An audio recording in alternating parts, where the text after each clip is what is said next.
সবাইকে শুভ তৃতীয়া। অবশ্য আমার ভিডিওটা তোমরা যখন দেখবে তখন হয়তো তৃতীয়া পার করে চতুর্থীতে আমরা পা রাখবো। শুভ তৃতীয়া তো বলে দিলাম, কিন্তু আমরা এই তৃতীয়ার দিন বেরোচ্ছি।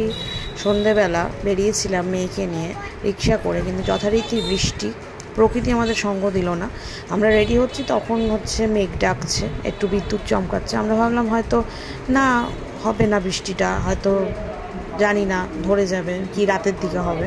আলটিমেটলি বৃষ্টিটা নামলো, কিন্তু মেয়ে যেহেতু রেডি হয়ে গিয়েছিল, মেয়ের প্রচণ্ড একটা এক্সপেকটেশান ছিল আজকে ও বেরোবে। ওকে নিয়ে আমার যাওয়ার প্ল্যানিং ছিল আমাদের এখানে যে চিলড্রেন পার্ক আছে সেখানে, এবং সেখানে দুর্গাপূজা হয়, দুর্গাপূজার প্যান্ডেল লাইট দিয়ে খুব সুন্দর সাজায় সেখানে।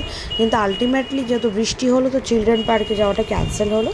সেই জন্য একটা রিক্সা নিয়ে আমি, আমার শাশুড়ি মা এবং মেয়ে তিনজনে একটু বেরোলাম, যে অ্যাটলিস্ট মেয়েটাকে একটু রিক্সা করে ঘোরাবো।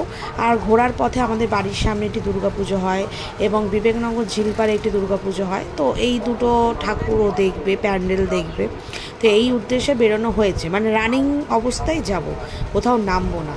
কিন্তু আর মেয়েকে এই টুপিটা পরিয়ে, ড্রেসটা পরিয়ে আমি বার করেছি। এখন মনে হচ্ছে যে টুপিটা পরিয়ে ভালোই করেছি, কারণ টুপিটা কিনেও ভালো হয়েছে, যে সকালে রোদে ওর মাথা বাজবে এবং বিকেলে বৃষ্টিতেও ওর মাথা বাজবে। এই যে আমাদের ঠাকুর চলে এসছে, প্যান্ডেল চলে এসছে বিবেকনগর ঝিলপাড়ে, বাইরে থেকেই মাকে দেখা যাচ্ছে। সো আমরা দাঁড়ালাম না, বেরিয়ে গেলাম রানিং অবস্থায়। বৃষ্টি যা হচ্ছে তোমরা বুঝতেই পারছো ভিডিওতে দেখে। আমার এবার মনে হলো যেন এই পুজোতে আমি বেকার জামাকাপড় যেগুলো কিনলাম সেগুলো না কিনে আমার বিভিন্ন কালারের ডিজাইনার রেইনকোট কেনা উচিত ছিল, এবং মেয়েকেও এরকম একটা রেইনকোট দিয়ে মানে গিফট করা উচিত ছিল। এটা হলো আমাদের পাড়ার পুজো, শিশুরবি ক্লাবের পুজো। আমি একটু হাঁটতে হাঁটতে গেলাম, ওদের ঠাকুর চলে এসছে মহালয়ার দিন, কিন্তু মহালয়া থেকেই মাকে ঢেকে রাখা হয়েছে মুখটা। আমরা জানি যে বোধনের সময় মায়ের মুখ দর্শন হয় সবার ক্ষেত্রে। ওদের এবছর 75 বছর, তো এবারে উৎসব অনেক বড় করেই ওরা পালন করছে।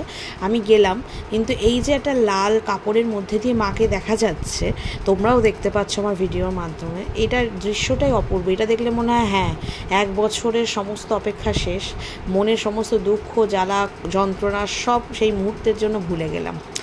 আজকে তৃতীয়াটা মোটামুটি বৃষ্টিভাবেই কাটলো। আগামী দিন তো চতুর্থীতে কীভাবে কাটাবো সেটাও তোমাদের সাথে শেয়ার করার চেষ্টা করব। এই হলো আমার মেয়ের আজকে ড্রেস। ওর মহালয়া থেকেই নতুন ড্রেস পরা শুরু হয়ে গেছে, বাচ্চাদের ইউজুয়ালি যেটা হয়, প্রচুর জামা হয়। আর আমাদের কিছু সুন্দর মুহূর্ত তোমাদের সাথে শেয়ার করলাম বৃষ্টির মধ্যে, রিক্সাতে তোলা ছবি। দেখতে থাকো পুনমের গল্প। টাটা।